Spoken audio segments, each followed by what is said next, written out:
Of the two Pixar originals we're getting this year, probably, I was not excited for this one. And unfortunately, Onward did not shatter these expectations until the very end. Let me explain.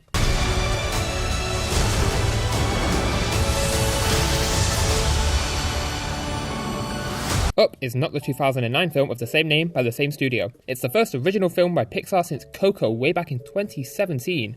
Now I just watched Coco and thought it was pure Pixar magic. Diagonally! It's a weird kind of Pixar magic. Going in, I wasn't excited. Going through, I wasn't wowed. But coming out, I was devastated in all the right ways. I was reminded of Wreck-It Ralph in a lot of ways. My experience with that film was like this.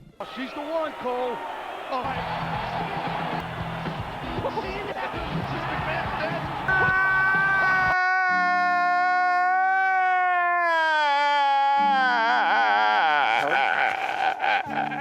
Downwards had me on the same ride, but it just wasn't grabbing me as much. That's not to say I hate this movie, but with that said, let's go down the list. I really enjoyed a lot of the visual gags in this movie. I'm always a sucker for those blink and you'll miss 'em gags, and there was enough in Sideways to keep me chuckling a good amount. I also really like the dynamic between Chris Pratt and Tom Holland.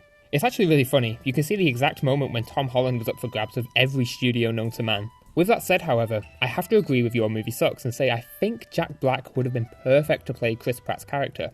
I also enjoyed the plot for what it was. It was a nice adventure movie with a lot of heart, and elements were balanced well. I like seeing the characters figure out mysteries and work towards their goals whilst building their relationship along the way. Coming from this, structurally, this film is spot on. Everything comes back in some way or another, and the threads tie neatly together for the end.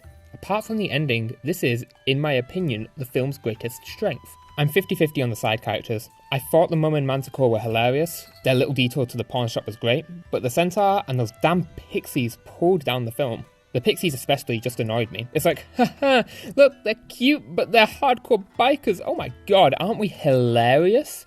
Our main man was just a little boring. I understand he was there as a stand-in father figure, but I feel his character could have been expanded on way more. The setting was pretty boring too. They have this amazing magical world, but instead have it serve as a pseudo-Earth. There was so much imagination here, but it honestly feels wasted. There was nothing here that I absolutely despise, but honestly, despite not being excited for the film, I was hoping and praying that Pixar magic was going to be there, and had almost given up hope right until the very end. If you don't want some pretty major ending spoilers for these Pixar films and are allergic to feelings, please skip to this time.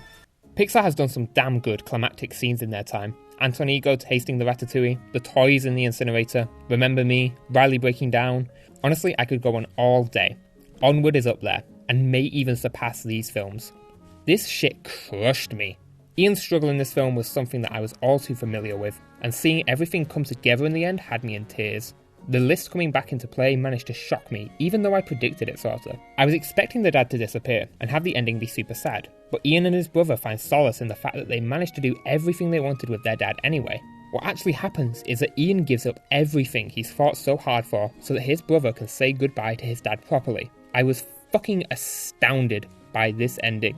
I've seen people succeed in movies before. I've seen people fail. I've seen new perspectives and heard beauty. But it's a very rare occurrence that I watch someone so like myself give up everything he holds so dear. Onward might not be my favourite Pixar film, far from it, but that ending is something that will stick with me forever. I implore you to watch this whilst you are all stuck at home. This is one to watch with family, because it's a film about family, and in the end, it's so much more than that.